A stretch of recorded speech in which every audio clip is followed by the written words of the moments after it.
Shabbat Shalom una vez más a la amada congregación israelita, especialmente a la casa de Israel, especialmente a la congregación Keilah Tikva Behayim, congregación israelita, hebrea israelita, esperanza y vida. En una entrega de Shabbat nos hemos reunido desde las instalaciones de la congregación Esperanza y Vida en el área este de la ciudad de Panamá. Vamos a estar viendo algún resumen, comentario de la parashá número 19, Terumá.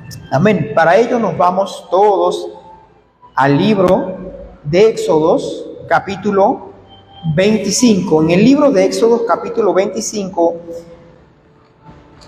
vamos a encontrar el inicio de la parashá Terumá. Amén. ¿Y qué el Eterno nos puede mostrar la noche de hoy, ya anoche?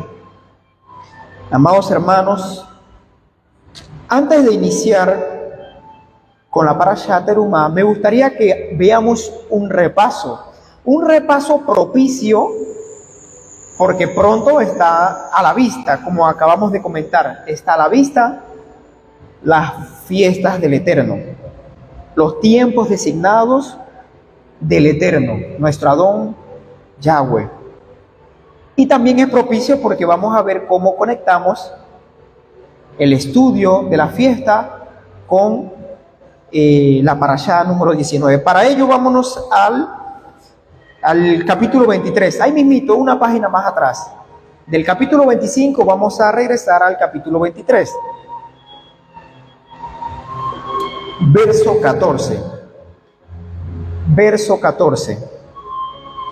3 veces al año me celebrarán fiesta, Moadim. Celebrarás la fiesta, en el verso 15, celebrarás la fiesta de los panes sin levadura. Comerán pan sin levadura durante 7 días, tal como te ordené en el mes de Abib.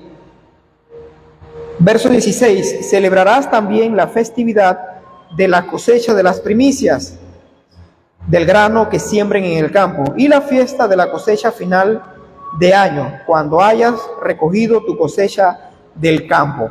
Amén. Aunque en el verso 16 habla de las fiestas de la cosecha al inicio del año, del grano, de las primicias del grano que siembren en el campo, y la cosecha al final de año, sabemos como Bené Israel, y esos son conceptos, por eso digo, es propicio repasar el tema de las festividades. Los hijos de la casa de Israel, los Bené Israel, los congregantes ya más viejitos, debemos manejar el tema de las fiestas. Y para los nuevecitos, pues las vamos a repasar, las vamos a conocer, las vamos a aprender. Estas festividades, ¿cuáles son? Estas tres, ¿cuáles son? Pesaj y Hamatza, ¿verdad? La primera que es mencionada. La segunda, ¿cuál es? La de la primicia, la de Shavuot. La de Shavuot. Oh, no. Celebrarán también la fiesta de las cosechas, las primicias del grano. Sí, amén, Shavuot, que es 50 días después. Y la del final de año es la de Sukkot. Me disculpan, tantas cositas en mente ahorita. Y la fiesta de la cosecha al final de año es la festividad de Sukkot. Estas son las 3 fiestas que todo varón del pueblo de Israel debía presentarse. ¿Son las únicas fiestas? No, ¿verdad? Levítico 23 nos enseña el resto de la fiesta, la cual hay una que es mencionada como la primera fiesta. ¿Cuál es mencionada como la primera fiesta? El día del Shabbat, no, el día sábado no, el día de Shabbat. El día de Shabbat es la primera fiesta mencionada en el libro de Levítico capítulo 23. Entonces, todos los Shabbat estamos de fiesta y debemos sentirnos y alegrarnos, regocijarnos como tal, porque es el día agradable del Adón. Es el día que Él escogió, que Él apartó, que Él consagró. Amén. Está de primera. No digo que la más importante, pero digo que está de primera. Luego están estas 3 que también son destacadas. Vuelvo y digo, no digo que la más importante. Todo en la Torah es importante, pero estas 3 el Eterno las menciona y las destaca.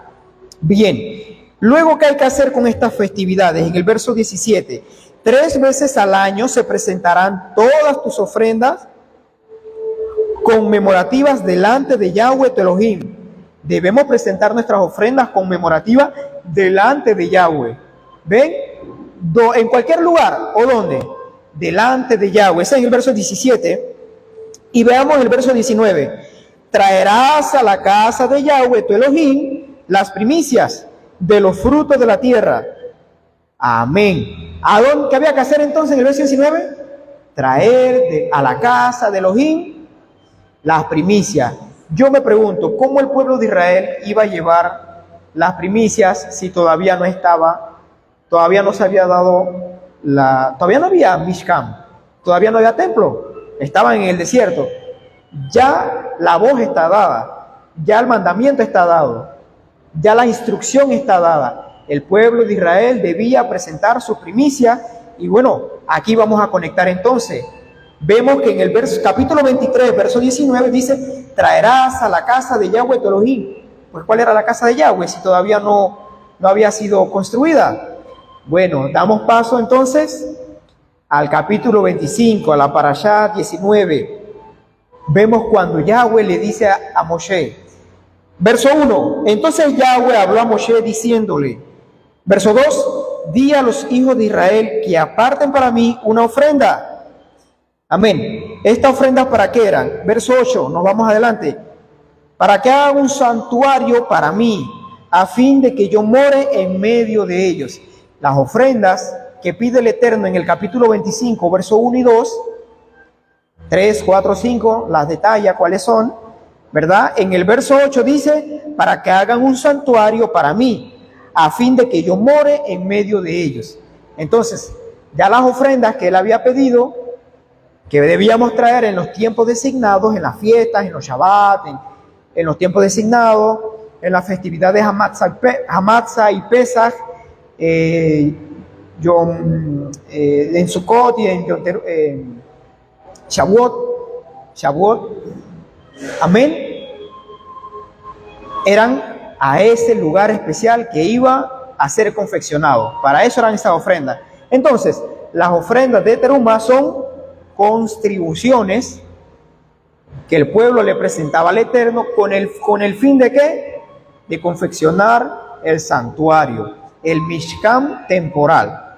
Amén. En ese orden de idea, nuestro Roe y nuestro hermano Rizo durante la semana hicieron comentarios acerca de la parashá y expusieron muy bien acerca de las ofrendas de Terumá, el templo.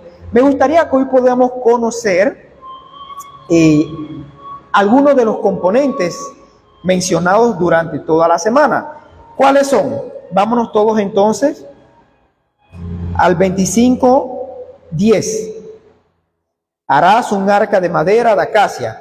Vemos que ahí, en esta ocasión, el Eterno envía a confeccionar un componente que es el arca del testimonio. Yo lo voy a mencionar porque yo sé que cada uno de nosotros leímos las aliyá de esta semana.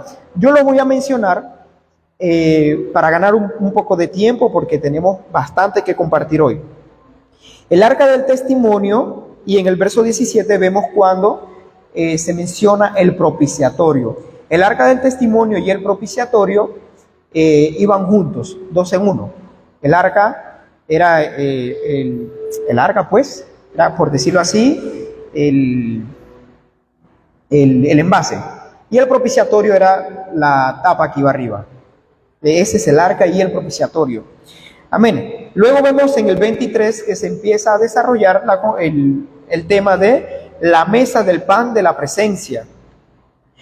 Luego vemos el candelabro. No sé si a través del Instagram se ve ahorita el candelabro. ¿Se ve? Sí se ve, ¿verdad? Para los que están a distancia puedan ver qué es el candelabro. El candelabro también. El candelabro, ¿verdad? Para que puedan observar los que están o los que son cristianos o los que aún no han conocido lo que es una congregación hebreo-israelita. No estamos inventando. El candelabro está en la palabra del Eterno. Lo podemos ver ahorita mismo en el 25. Verso 31, el candelabro de oro. Amén. También podemos ver que otro componente del Mishkan temporal es el diseño del Mishkan en sí, la estructura en general. La estructura en general la vamos a ver en el capítulo 26. En el 31, en el verso 31, vamos a ver, capítulo 26, verso 31, vamos a ver el velo de la separación. El velo de separación. Vamos a ver otro componente en el capítulo 27, vamos a ver el altar de la presentación del holocausto. Y por último, en el verso 9, capítulo 27, verso 9, vamos a ver el atrio. El atrio era una estructura también aparte del Mishkan temporal y que formaba parte del patio. Estos componentes son necesarios ¿por qué los mencionamos, amados hermanos? Vamos entonces al capítulo 25. Hermano Juancito, ¿por qué usted ha mencionado los componentes de la estructura? Los componentes de la estructura del Mishkan temporal. En primer lugar, veamos el 25, verso 9. 25, verso 9. Un valiente que pueda leerlo.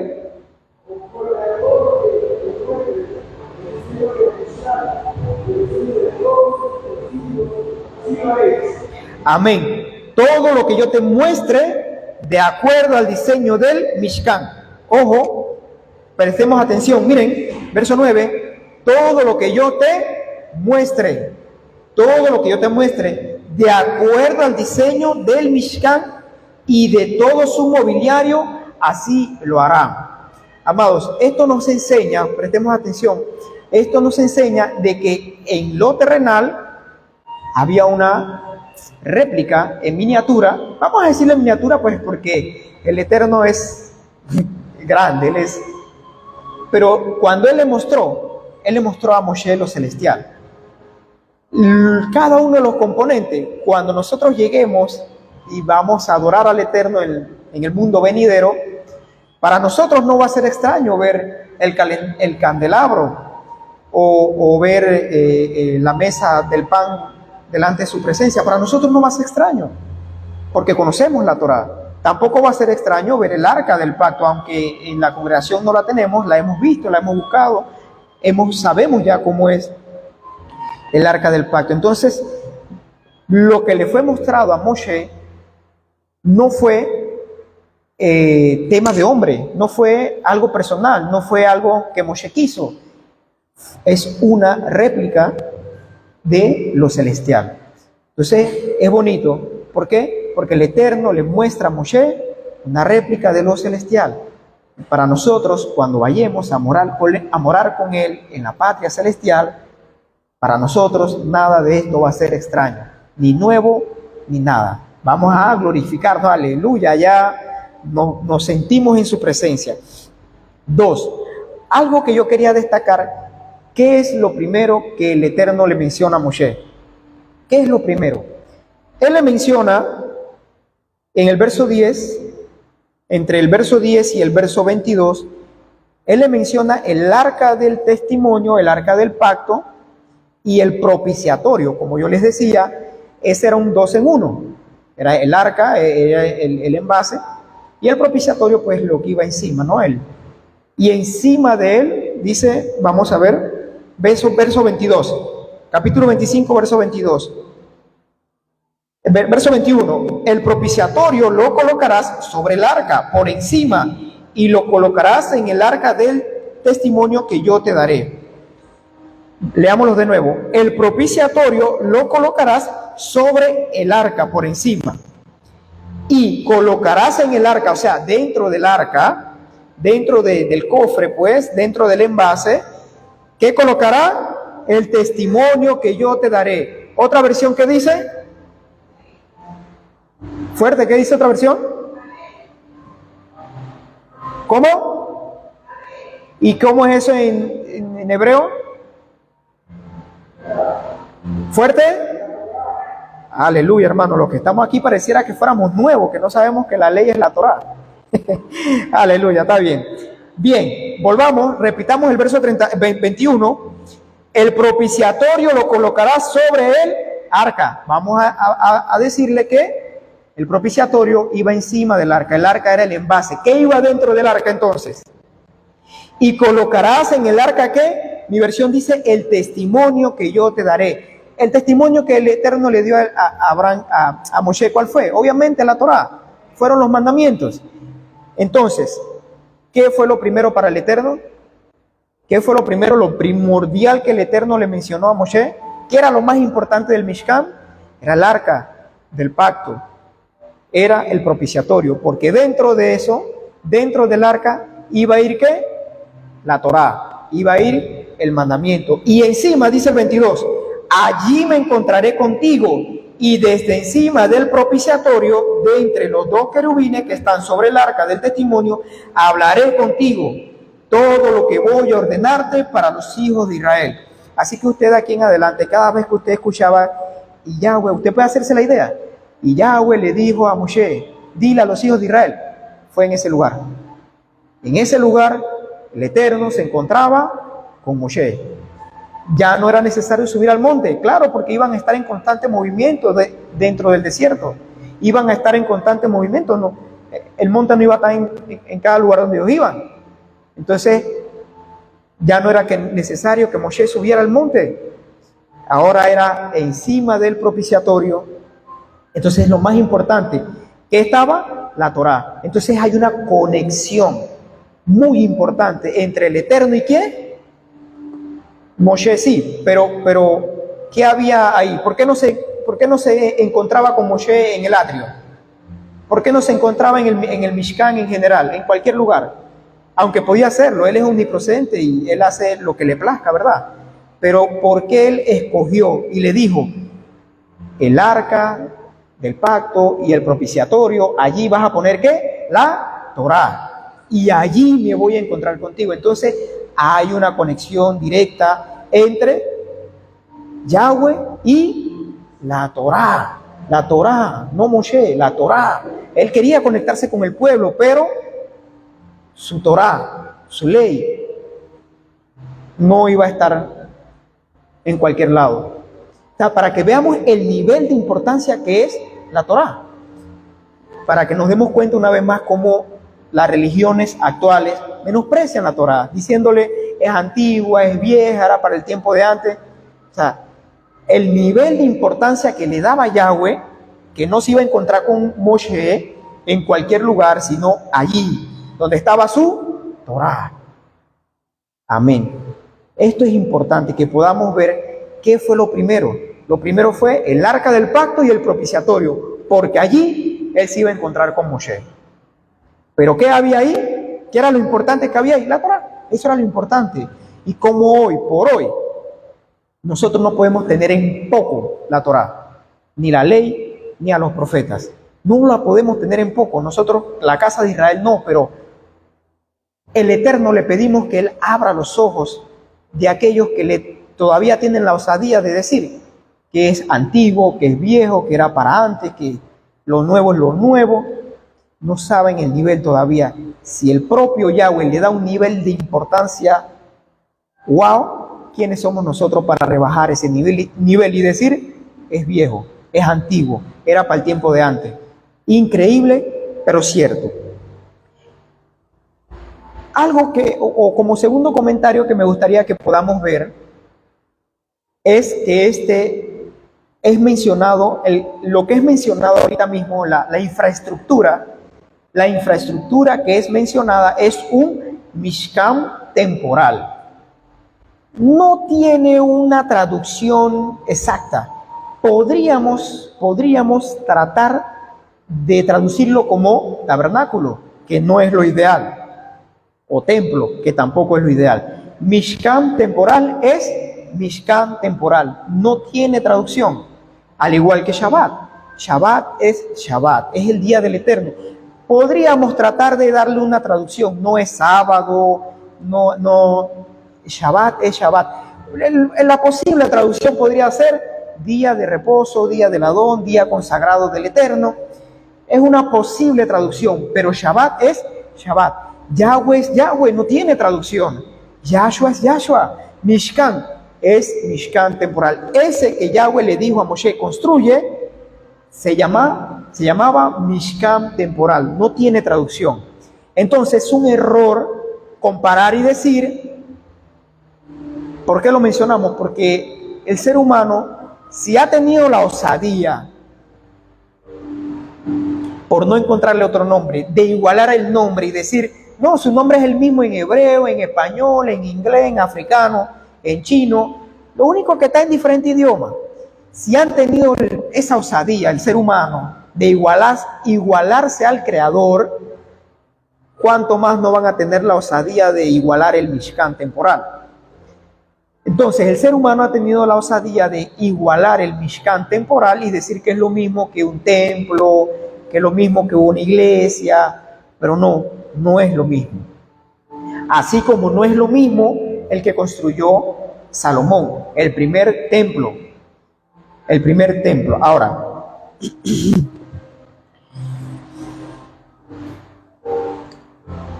es necesario advertirle a los congregantes, porque la palabra lo advirtió, que en los últimos tiempos iban a aparecer, y desde siempre iban a aparecer, doctrinas falsas, falsos profetas, con doctrinas de engaño, doctrinas de muerte, le llama la palabra, y por ahí ya han aparecido sinvergüenzas, yo hablo así, acomodados, que acomodan la palabra a su modo y dicen que no es necesario un templo. Bueno, estamos jugando ese juego de caliente, caliente, frío, frío, frío, caliente. Bueno, ese, aunque tenga la palabra, tenga la Torá y diga los nombres del Eterno, ese está frío. ¿Cómo va a decir él que no es necesario una casa de reunión? Cuando el Eterno le dice al pueblo, haz una casa de reunión para habitar en medio de ustedes. Ahora, esta casa de reunión o este Mishkan temporal ya estaba en Israel. ¿Dónde estaba? En el desierto. Lo construyeron en el desierto. Y todavía, miren, todavía más interesante, que era móvil. Esta había que desarmarlo, cargarlo. Cuando la nube se movía, lo vamos a ver más adelante, cuando la nube se movía, ellos andaban con el Mishkan temporal, y donde la nube se estacionaba, ellos y se establecía, porque es que ellos migraron por el desierto 40 años. Migraron, estuvieron en movimiento los 40 años. Entonces, siempre el Mishkan temporal estuvo en movimiento. No fue necesario que estuviese un Mishkan o no tenía valor porque no era el templo de Jerusalén. No, el templo de Jerusalén tiene su valor. El Mishkan temporal tiene su valor. El Mishkan temporal lo solicitó el Eterno y dijo, confecciona el Mishkan temporal. Los demás templos nacieron ¿de quién? De los que amamos al Eterno. Nació en David primeramente. Dice David en el Salmo 27. Vamos todos a repasar el Salmo 27. Salmo 27. Aleluya, para que veamos la importancia de la casa de reunión. Salmo 27, verso 4, dice, porque una cosa he pedido a Yahweh y esa buscaré, que more en la casa de Yahweh todos los días de mi vida, para percibir la dulzura de Yahweh y visitar su templo. Amados hermanos, él tuvo el amor de construirle casa, de construirle templo al Eterno, pero Yahweh le dijo, no, tú no, tu hijo. Pero como acá en el Salmo él está diciendo, aún con vida, él dice, porque una cosa he pedido a Yahweh y esa buscaré. O sea, que era un anhelo de él, como debe ser un anhelo de nosotros.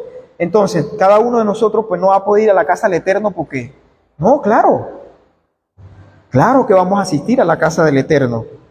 O sea, que no, el único, claro que tiene mucha importancia el templo del Eterno en su lugar Kadosh, allá en Jerusalén. Pero él se ha provisto a nivel mundial de diferentes congregaciones para reunirnos y celebrar y estar con Él, porque Él quiere estar en medio del pueblo. Dice que mora en la casa de Yahweh todos los días. ¿En qué casa iba a morar si no estaba el templo? Quiere decir que en ese momento todavía estaba, ¿cuál? El Mishkan temporal, que en ese momento ya no era temporal, ya él estaba establecido. Ya el reinado de Israel estaba establecido en Israel, en Jerusalén. Vamos a continuar. Y en el verso 5, miren lo importante, y quiero que le saquemos el jugo a esta importancia. ¿Por qué es importante tener una casa de reunión? Muy contrario a lo que digan falsos maestros y falsos profetas con sus doctrinas de engaño y su doctrina de mentira, que no es necesario. Vamos a ver, contrario a lo que ellos dicen, por qué sí es importante. Vamos a ver por qué. Dice, verso 5, pues Él me esconderá en su refugio en el día malo, en la sombra de su Mishkan me amparará y me pondrá en alto sobre una roca. Entonces, ¿cómo describe David a la casa del Eterno? ¿Cómo la describe? La describe, dice, que mora en la casa de Yahweh todos los días de mi vida para percibir dulzura. Describe la casa del Eterno como un lugar dulce, agradable, un lugar donde es agradable estar. Amén. Para visitar su templo. Y en el verso 5 lo describe como un lugar de refugio. ¿Alguna otra traducción tiene otro significado? Aparte de dulzura y refugio. ¿Fuerte? Como una roca. Otra traducción. Dulzura y refugio. ¿Alguna otra? Hermosura. Como un lugar hermoso. Amén. Son sinónimos. Lo que hay que destacar aquí es que la importancia de una casa de reunión y lo perdido que estuviéramos si no tuviéramos un lugar de reunión. Entonces, ¿qué perdido están esos profetas y esos que lo siguen todavía? No son ciegos guiando ciegos, que van para dónde, para el mismo hueco, ¿no? ¿Qué perdido están estos ciegos que dicen que ya no es necesario que hayan congregaciones? Bien decía Saulo, no dejen de congregarse como muchos tienen por costumbres. Amén. Entonces el Eterno no estuvo en contra de David para que él construyera el templo, mucho menos en contra de Salomón, que lo edificó, mucho menos en contra de Nehemías, que estaba triste cuando era copero del rey. ¿Por qué estás triste, Nehemías? Pues porque mi pueblo está hundido en llamas.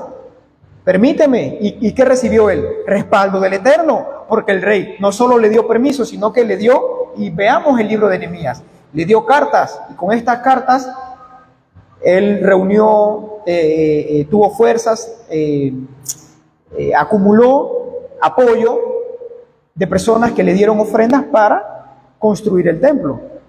Al igual que Zorobabel, que también apoyó en la construcción del segundo templo. ¿El Eterno lo envió? No. ¿Nació de quién?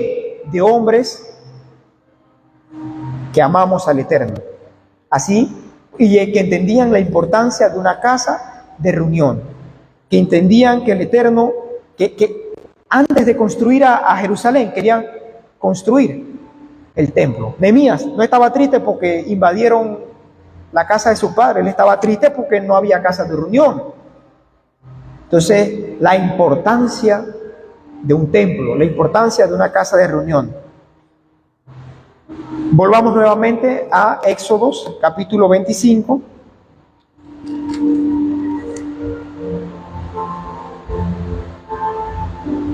Entonces, ¿qué es lo apropiado? Mishkan, para nosotros, Mishkan, templo, congregación, Keilah, lo más apropiado desde el punto de vista hebreo, que es casa de reunión, es Keilah o congregación. Es lo más apropiado, aunque la estructura como tal se llama templo. Templo. Pero claro, el templo de Jerusalén tiene una connotación aún mayor. Pero este no deja de ser un templo, no deja de ser una casa del Eterno, no deja de ser una casa en la que venimos a encontrarnos con el Adón. Y sí, nos encontramos con Él en todo momento, en lo privado de nuestra habitación, pero Él viene por un pueblo disperso o unido. ¿Aló? Por un pueblo unido, exactamente, que camina en una misma visión, que se reúne, dice su palabra. Cuán hermoso y delicioso es ver a los hermanos como habitar juntos. Pero si no tenemos casa de reunión, ¿cómo el Eterno, cómo se va a alegrar de un pueblo que no se reúne, que no comparte, no convive? Amén.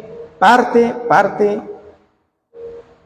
de la importancia de una casa de reunión es reunirnos entre nosotros. Vimos que al principio del mensaje de qué hablábamos, de si no tenemos una casa de reunión, ¿cómo vamos a presentar nuestras ofrendas? ¿Cómo vamos a cumplir el mandamiento de llevar delante de Él y celebrar la festividad? ¿Cómo vamos a cumplir el mandamiento si no tenemos una casa de reunión? ¿Cómo vamos a cumplir el mandamiento de llevar ofrendas delante de su presencia si no tenemos una casa de reunión? Entonces es importante advertirle al pueblo sobre estos grupos, ¿verdad?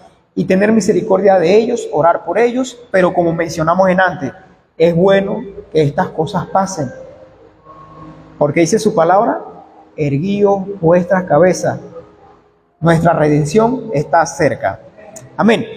Por último, aleluya, antes de ir a lo último, me gustaría también mencionar parte de lo que predican estos grupos. Dicen que ahora tu cuerpo es templo del Ruach HaKodesh.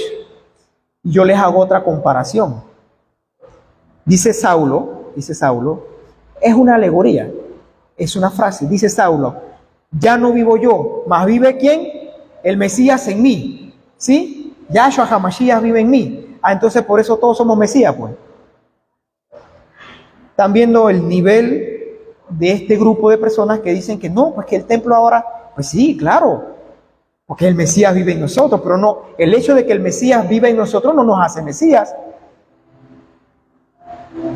Yo no sé qué nivel tienen este grupo de personas. Es verdad, nuestro cuerpo es templo, Mishkan, del Ruach HaKodesh, y es temporal porque no somos eternos. Es verdad también, es temporal. Pero eso no me hace un templo a mí con techo y paredes. Digo, ¿qué idea tendrá que hoy día cada loco tiene transeconómico, tras esto, tras lo otro, ya se creen perros, gatos, camiones? Que hoy el mundo anda creyéndose cualquier cosa. Es que no me extrañaría que alguien se crea un templo, pues. Es una alegoría.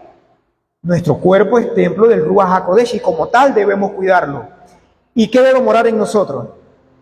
El Ruach, sí. ¿Qué más? ¿Qué es lo más importante dentro del templo? Lo hablamos en antes. Dentro del Mishkan, ¿qué es lo más importante? El arca del pacto. ¿Y qué había dentro del arca del pacto? La Torá, exactamente. Y de hecho es un mandamiento de Deuteronomio.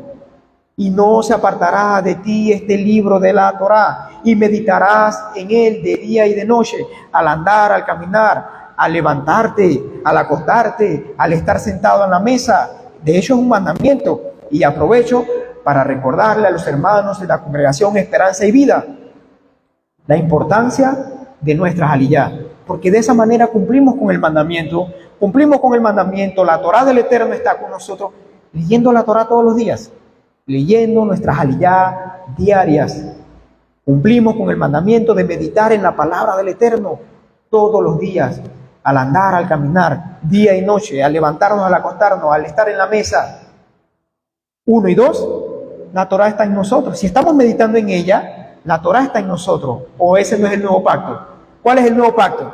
He aquí vienen días, dice el Adón, está en Jeremías y está en el nuevo pacto. He aquí vienen días, dice el Adón, que pondré mi Torá. ¿Dónde la iba a poner?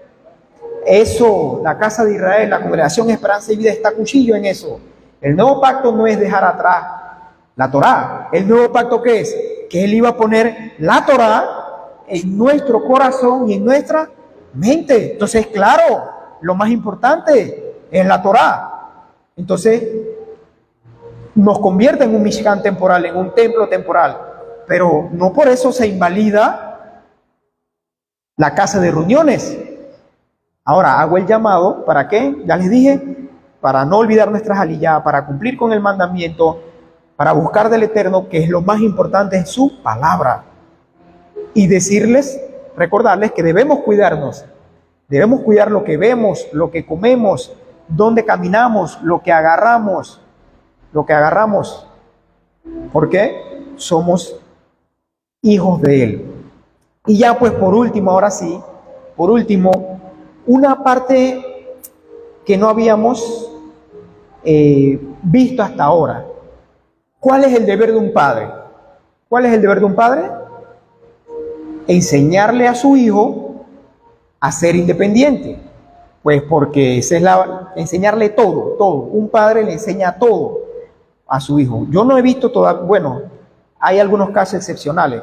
Una madre a los 15 años amarrándole los zapatos a un hijo, le enseñará a amarrarle los zapatos a los 5 años, pero de ahí para adelante el niño tiene que aprender a amarrarse los zapatos. Y ese es el deber del padre, enseñarle a los hijos que a ser autosuficiente, autoindependiente. De igual manera, nuestro Abacadosh Yahweh, como un buen padre, él debía enseñarnos una lección. ¿Cuál es esa lección? Amados hermanos, en el mundo hay leyes universales dadas por el Eterno. Voy de nuevo, en el mundo hay leyes universales dadas por el Eterno. La ciencia, por ejemplo, se la pasa rompiéndose la cabeza viendo los astros, el universo, cómo la Tierra da vuelta sobre sí misma y alrededor del Sol, y no se va en el vacío. Y todo hay una gravedad, le llaman gravedad, física, etcétera. Pero es el Eterno que sostiene, dice en Job, yo sostengo al mundo en mis manos. Y le dice Job, ¿quién eres tú? ¿Dónde estabas tú, Job? Cuando yo creé el universo, creé el mundo, desarrollé todo. ¿Dónde estabas tú? Entonces, la palabra nos enseña que Yahweh, ahí están las leyes. Claro, la ciencia se rompe la cabeza buscando una respuesta, pero la respuesta es el Eterno, Yahweh. El mundo, otra ley universal, es que lo que tú siembras, cosechas. ¿Y qué dice el mundo? El mundo lo llama karma. Es que es una ley universal, es así. Lo que tú siembras, cosechas. Aunque el mundo lo llame karma, en el plano espiritual, el Eterno así lo ha dejado. Lo que tú siembras, vas a cosechar. Y el Eterno nos enseñó la importancia de dar. Y yo quiero que cada uno de nosotros nos vayamos con esta enseñanza, la importancia de dar, ¿cómo? De corazón, con alegría. ¿Cuál era el deber de los profetas y del nuevo pacto? No es enseñar algo nuevo, es enseñarnos a comprender la Torá. Los profetas dicen, Yahweh ama al dador alegre. El nuevo pacto dice, es mejor dar que recibir. ¿Por qué? ¿Por qué? Porque eso es lo que nos está enseñando la Torá. A ver, ¿acaso Yahweh no tenía la suficiencia para proveerse él mismo de todo lo que él pidió? ¿O no? Cuando él confirma el pacto, vámonos un poquito más atrás. Él confirma el pacto con el pueblo de Israel. Vamos un poquito para atrás a Éxodo 19. Éxodo 19, verso 5. Éxodo 19, verso 5. Dice, ahora, si escuchan atentamente mi voz y observan mi pacto, serán mis amados sobre todos los pueblos de la tierra. ¿Por qué? Porque mía es la tierra. Vamos de nuevo. Ahora, si escuchan atentamente mi voz y observan mi pacto, serán mis amados sobre todos los pueblos de la tierra. ¿Por qué? Porque mía es la tierra. Yahweh le está diciendo al pueblo de Israel, yo no tengo problema en que ustedes sean mis amados y en darles todo a ustedes. ¿Por qué? Porque mía es la tierra. Obviamente Él es el creador. Ahora, hago una pregunta yo. ¿Le costaba al Eterno entonces proveerse para Él mismo todo eso? Así como le dijo a Abraham, Moisés, Aarón, tomen una vara ahí. Y se convirtió en una serpiente y luego la agarró y se convirtió en una vara. le costaba al Eterno proveerse de oro, plata, cobre, púrpura, aceite. ¿Le costaba al Eterno proveerse? Si Él partió el mar en dos, Él habló al mar y le dijo, ¿le costaba al Eterno? Entonces, ¿qué nos enseña? Es importante que nos llevemos esta enseñanza, amados hermanos, de la casa de Israel. ¿Por qué? Dirá usted, hermano Juancito, ¿por qué nos recuerda esto? Porque nuestro Padre no nos lo está diciendo directamente, pero indirectamente es una enseñanza. Es mejor dar que recibir. Hazlo de corazón, hazlo con alegría, hazlo voluntariamente. No se trata de cantidad. Ojo, no se trata de cantidad. Cuando el Mesías Yahshua le dijo, de cierto os digo, cuando estaban los ricos dando y ofrendando, y luego una viuda pobre entregó las últimas 2 dracmas que ella tenía. ¿Y qué dijo él? De cierto digo, ella ha dado más que todos los demás, porque todos los demás han dado los que les sobra, y ella ha dado lo último que tenía. Pero ¿cómo lo dio ella? Obviamente, alguien que da lo último que tiene está convencida, está entendiendo de que es para el Eterno. Entonces no se trata de la cantidad, se trata de ¿qué? De la disposición de nuestro corazón. Entonces la enseñanza última va dirigida en 2 caminos. Uno, la importancia de dar. La importancia de dar. ¿Cuántos de nosotros hemos estado en un restaurante y viene la mesera o el mesero y nos echa líquido al vaso que tengamos? Soda, agua. ¿Nunca nadie ha ido? Yo espero que sí, yo creo que sí, todos hemos ido a un restaurante donde la persona pasa y ve que el plato está vacío, el vaso está vacío y te lo echa, ¿no? Si estuviese lleno no te vuelven a echar. Entonces pasa igual, para poder recibir no podemos tener las manos llenas. Ojo, yo no estoy mandando a nadie, lo que yo estoy diciendo es, no seamos ávaros, no seamos amorosos por el dinero, ni por las posesiones, sino que aprendamos que lo que el Eterno nos ha dado, porque lo que el pueblo de Israel tenía, se lo dio Egipto. Porque saliendo de Egipto, Yahweh hizo que el pueblo de Egipto tuvieran gracia. Dice su palabra, y ellos le pidieron al pueblo de Egipto, y el pueblo de Egipto les dio de todo. Y dice su palabra, y así el pueblo de Israel saqueó al pueblo de Egipto. Entonces lo que el pueblo de Israel tenía, lo había conseguido por sí propio. El pueblo de Egipto, el Eterno se los provió al pueblo de Israel a través de manos de los egipcios. Entonces así mismo el Eterno hoy nos va a proveer. ¿De dónde? Él sabe de dónde nos va a proveer. ¿Qué nos corresponde a nosotros? Entender que la provisión que nos da el Eterno no podemos atesorarla como que lo último. Pasó con el maná. ¿Cuánto vimos la enseñanza del maná? Por estar guardando para el día siguiente y no confiar en el Eterno, ¿qué pasó? Se dañó, se pudrió, se llenó de gusanos, por no confiar que el Eterno iba a proveer. Entonces, ¿cuál es nuestro deber? No apegarnos, no arraigarnos, no acumular riquezas y aprender que lo que el Eterno nos ha dado, tenemos que ser canal de bendición. Y mientras más damos, más el Eterno, es mejor dar que recibir. El Eterno nos va a dar, porque no tenemos, lo que tenemos lo dimos, Él nos va a duplicar. Entonces, aquí aplica, es mejor dar que recibir. Por eso los profetas y por eso el nuevo pacto nos enseñaron que Él ama al dador alegre y que es mejor dar que recibir. Porque Él nos enseñó a no ser, ay, estoy en el desierto, voy a guardar porque estoy en el desierto. No, en medio del desierto, ¿qué es un desierto? Necesidad. En medio del desierto, que yo no tenga apego a las cosas materiales de este mundo, porque Él va a proveer en todo momento. Amén, amados hermanos. Con esto quiero culminar con esta enseñanza a no tener apego, a ser ahorradores, porque el Eterno, conoce cada una de nuestras situaciones. Amados hermanos, los que estamos aquí, pues, amados hermanos, es lo que el Eterno ha compartido con nosotros. Saludos a los que están a la distancia. Saludos a todos los hermanos de la congregación. No sin antes recordarles, incentivarles la reunión del día martes. No se queden. La apertura del Shabbat el próximo viernes, el cierre del Shabbat el próximo sábado, y a calentar motores. Vamos a calentar motores para la próxima festividad. La festividad de Hamatzah Pesach es lo que está a la vista. Shabbat Tov a todos los hermanos que están conectados. Shabbat Tov.